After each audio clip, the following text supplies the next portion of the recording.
All right, this is part 2 to the reel that I just made. So if you haven't watched that part yet, go watch it. But this is going to be specifically for the moments when you are just beating yourself up for no gosh dang reason other than the fact that you weren't perfect, okay? And I'm a fitness coach, so I'm going to use a fitness example here. But really, this applies to any area and any endeavor in life, okay? And the first thing that you have to understand is that the reason why you're feeling guilty and the reason why you're beating yourself up right now is because there is a gap in your brain between what you think you should have done and what you actually did, okay? And if you want to stop the spiral, you have to close the gap.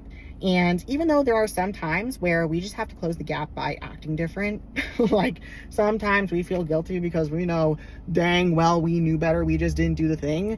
There are some times where we think what we should have done is perfect and there is no action that you are going to be able to do to close that gap because we're never going to be perfect. I know, every high achiever's least favorite thing to hear, but it's the truth, okay? So if you want to stop feeling like shit on Monday, Tuesday, Wednesday, Thursday, Friday, Saturday because you had brunch on Sunday, you have to figure out how to shift your mindset. And this is tricky because as a high achiever, you want to be doing the best, but the best isn't perfect. And you know that deep down, you just haven't actually defined what the best for you is. And so what I have my clients do is I have them do what I call a fail test.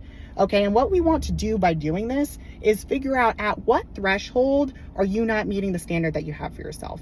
And we just do a little staircase ladder down, okay? I'm gonna use steps as an example.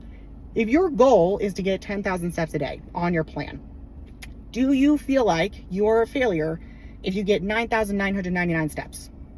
Probably not, right? You're like, no, that's close enough. Cool. One step in the right direction. Now we know perfect isn't really what you want, but we have to figure out what is. So we just keep titrating down. Okay, what about if you got 9,000 steps? Do you feel like that's a failed effort then?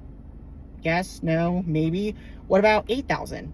Yeah, if I got 8,000 steps, I know, like at that point, I'm just slacking. I can get the extra 1,000 steps. Okay, so now we know around 1,000 steps is what your true standard is. And when you define that, now we know anything that you say that's like mean to yourself between 10,000 and 9,000 steps is just a false narrative, right? Because you just defined that 9,000 steps is your actual standard. Anything here, nonsense, thoughts that you can just dismiss, goodbye. And now we know that we actually want to be here. And that's how you stop the spiral, right? Now we don't have to be perfect all the time. We know what we actually want to achieve. And now you know what you're actually striving for.